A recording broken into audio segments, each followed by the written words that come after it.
Hey guys, welcome back to my channel. Today I have a different sort of video. I'm going to show you what evening gowns I choose to purchase for resale and why I choose those gowns.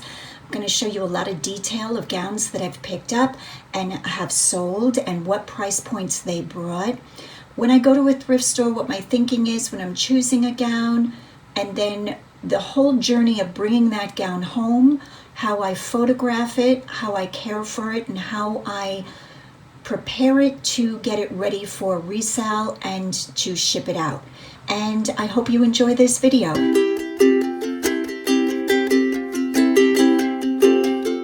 Good morning, YouTube. Today we are working on this Laura Ashley from Great Britain gown. I picked this up in Goodwill for $5.95. Yep, $5.95. And I expect this gown to bring around $400. This gown is gorgeous. It's, like I said, Laura Ashley, Great Britain. And the first thing I do when I bring it home and I'm ready to work on the gown to start to assess the gown is put it on my mannequin and put on my box lighting. That way I have a lot of the folds and the pleats expanded so I can see if there are any imperfections within the folds of the gown, because this gown has a very large sweep, a very large skirt. And that way I can examine the gown very easily by having it, on a mannequin. So that's the first step that I take in assessing a gown that I've brought home. The next step is cleaning the gown. If I find any kind of stains, whether they be beverage stains or stains that I believe I can work on safely, I start with the easiest and lightest method first. I don't want to do anything dramatic to the material. I want to see that this damask material is strong enough to withstand a little spot cleaning. I will not put this gown in a washing machine. It would need to be dry cleaned professionally, but my first line of defense or offense is to try to spot clean the gown. So I'll take you along with my process and let you know how I do this. The first thing I do, like I said, is turn on very bright lighting. When I find, and if I find any stains on the gown, I use seat cushion foam. This is the type of foam that you buy to make upholstery cushions for seating.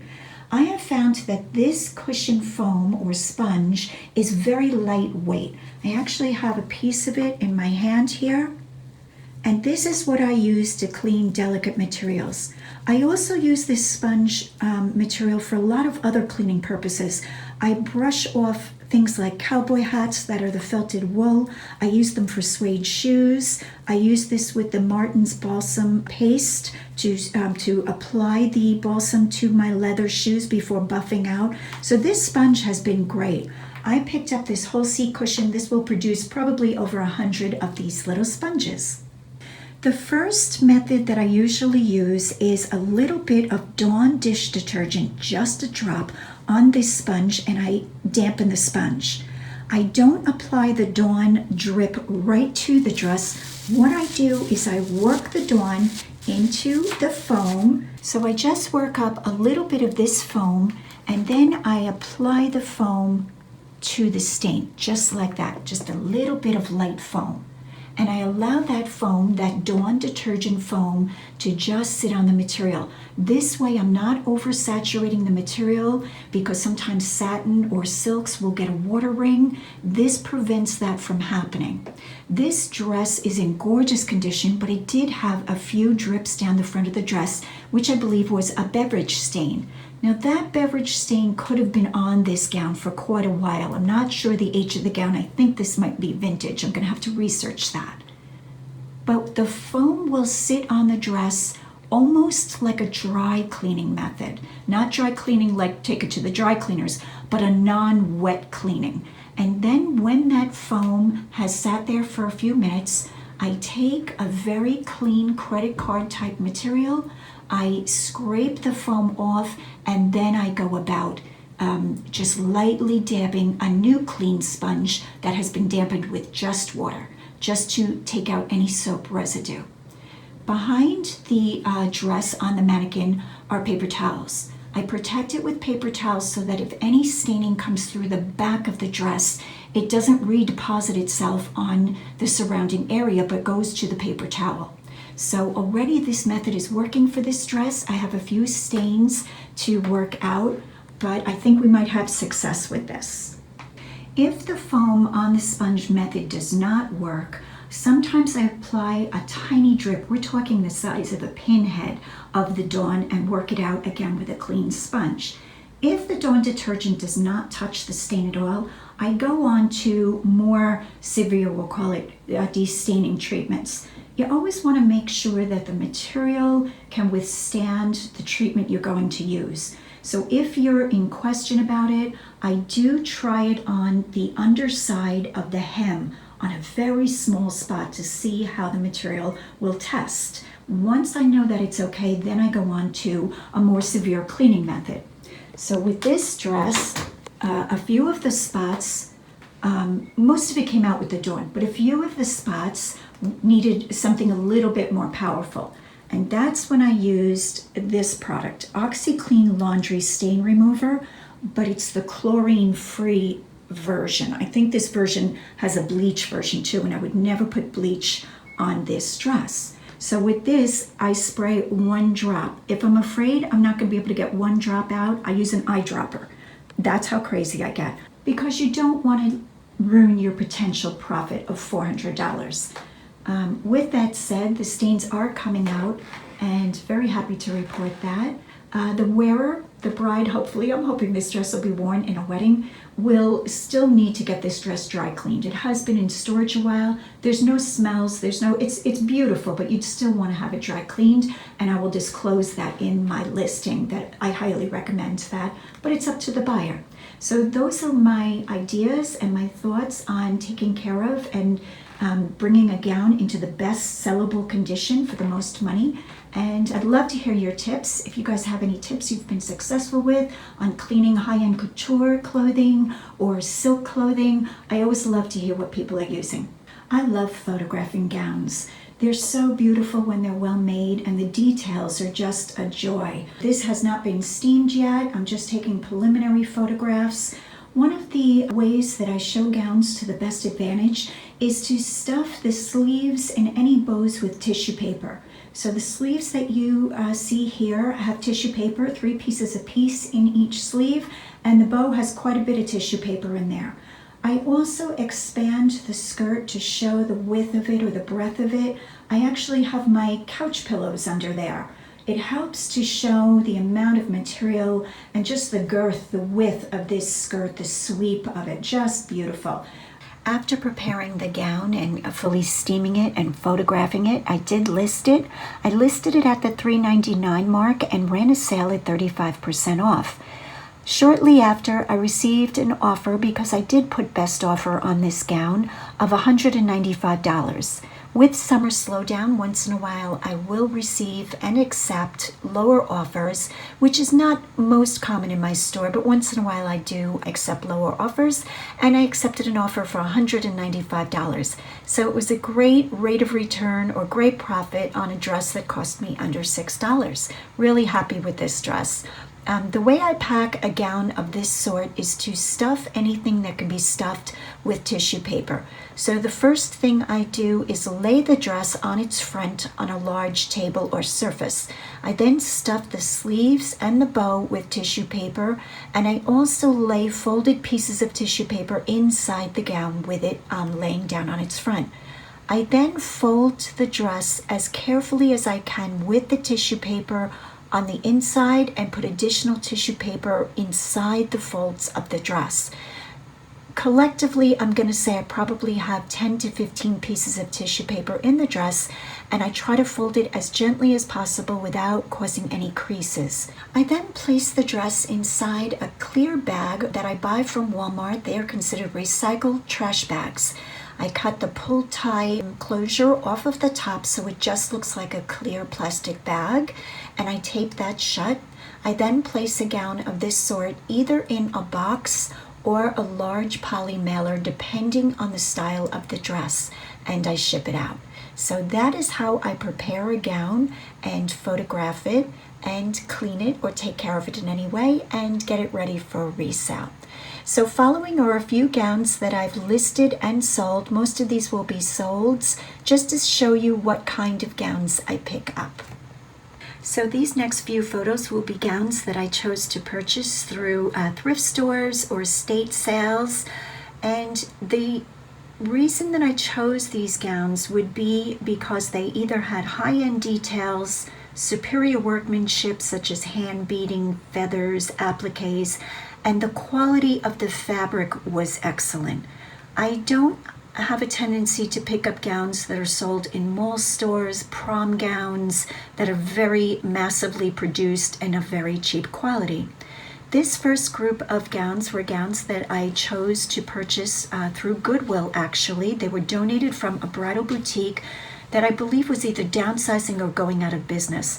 This was a group of 11 gowns. They were new. Most of them had their tags, and I paid $20 a gown, which was a phenomenal find. Most of these gowns have sold, and I'll show you the next few pictures of these gowns. The workmanship on these gowns I can't speak highly enough about. They are Eleni Elias, Pronovias, and I think there was one other maker. The name is escaping me right now. These gowns, the amount of hand beading was just jaw-dropping. Beautiful gowns that I was thrilled to find. They did take quite a bit of work to present them, properly. I'll show you that in photos, how I decided to photograph them. And I packed them with the same method that I packed that first Laura Ashley gown. I stuffed with tissue paper and put them into a bag and then put them into a box. This gown was killer beautiful. It had a little bit of a bigger train than the rest of the gowns with a slit up the front and almost like, I want to say like a shirt, a beaded shirt top detail. I don't know what to call this. This beading must have taken somebody hours. Just gorgeous. So this first gown, look at the workmanship on that beading. That's all hand sewn on. Just stunning. Beautiful quality. Can you tell that I'm just very excited about this gown? This was truly meant for a bride, in my opinion. The crisscross or the diamond shape pearl work, thousands of pearls, just so beautiful. Very excited about that gown. So this gown that I'll show is Eleni Elias. This brought $151.30. I did package this the way that I talked about, with stuffing with tissue paper, and the beadwork on this gown was just stunning. A lot of these type gowns, in the keywords in the title, I will put Mother of the Bride, special event, or cocktail as keywords for women looking for this high-end gown. Here is a close-up of some of the beadwork that I'm mooning over. So beautiful. Just when you see a gown with this much beadwork, not only is the gown heavy, but the material itself has to be of quality to support the weight of that beadwork. So if the maker used a very cheap satin, there's no way it would support the poundage on these gowns for this type of work. So just stunningly beautiful. This gown here was a beautiful pearl pink. It had the information on the tag, which is always so helpful. This gown did not have a lot of beading, but the wrap style of the dress, it was a ballerina type look to it. It brought $193.44. I believe I had two of these, one in a 6 and one in a 4. I believe they've both sold. Here's a shot of the back of that gown. I used a black curtain as a backdrop, which eBay added these light black or brown bars. I wasn't so thrilled about that, but it happened, so the dress sold anyway, so I wasn't going to overly concern myself with it. The fit on this gown, it was just stunning. Whoever did the workmanship with the pattern did an excellent job. This fit the body perfectly. This next gown, again, was Eleni Elias. It brought $186. I believe they sold original retail between $500 and $800. This was the most gorgeous periwinkle blue. It had very beautiful detailing. Once again, the beadwork, it was just astounding. Here is the other brand name I was looking for. This is, I think it's pronounced Thea. This was a blue pearl and rhinestone couture gown. It had the rhinestone belt with it. It sold for $198.40. I don't believe I have a back shot of this gown. I did get a couple of gowns in this periwinkle blue color. Just beautiful. Switching gears away from the group of gowns that I've been showing, this is a Frank Agostino couture gown. I recently showed this in one of my series episodes of the High Profit Thrift Finds. This gown caught my attention right away. I did pick this up in the thrift store. I believe I paid $6 for this. It was somewhere between $6 and $10. This was a two-piece gown suit, I'm going to call it. It was the evening skirt and a jacket. It was embellished with very high plumage, if that's a word, ostrich feathers. The amount of ostrich feathers, this photo's not doing it justice. This took a while to sell. It does have a military style jacket that you really had to be able to fit into that measurement. It was a small and sold for $150. The photo doesn't, again, capture the quality of the satin of this outfit. Just stunningly beautiful. Gowns that can fit into the 80s big bow and puffy prom gown category, I always take a look at. I have a tendency, again, to judge the quality of the material to see if I'm going to pick up that gown. This sold for $129.99, and I definitely used the keywords 80s big bow, puffy, prom dress. A lot of people are still having the 80s parties with these dresses that are just elaborate with the sleeves. Sometimes the bow is on the butt. I always love dresses like that. Very fun and a great rate of return. And this last gown is a gown that I recently found and posted on Instagram. It is Jessica McClintock. It is a pink tone-on-tone damask print. The damask was flocked, which is kind of like a velvet feel to the floral pattern. So this photo is of the gown when it was just brought in from the car, from thrifting it. I haven't assessed this gown. I haven't photographed it. I did check in the store for stains. I'm always sure to do that. I do take time to really thoroughly look it over.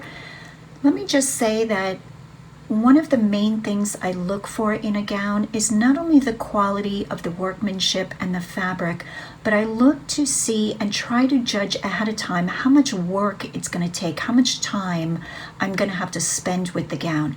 The gown has to have the capability of bringing high enough profit to warrant spending that much time on it. If you're going to purchase gowns, try to think ahead of time how long it's going to take you to assess the gown, photograph the gown, maybe work on stains, if there are any light stains that you want to work on the gown, and just the general amount of time versus profit. That's what I look for in almost all of my items. If something's very easy to list, of course you don't need to make that high a profit if you're only going to spend 2 or 3 minutes on an item. But a gown can take up to half an hour, sometimes to an hour, of me mooning over it, shaping it, putting pillows under it, photographing it. So I truly enjoy selling gowns, as you can probably tell, but it's not something I pick up frequently. But the profit is there. I have made very good profit selling gowns. So I hope you enjoyed this video, and I hope I answered some of your questions on how I source and sell gowns. And thank you for watching. Please like and subscribe. And as always, guys, go out and get what's yours.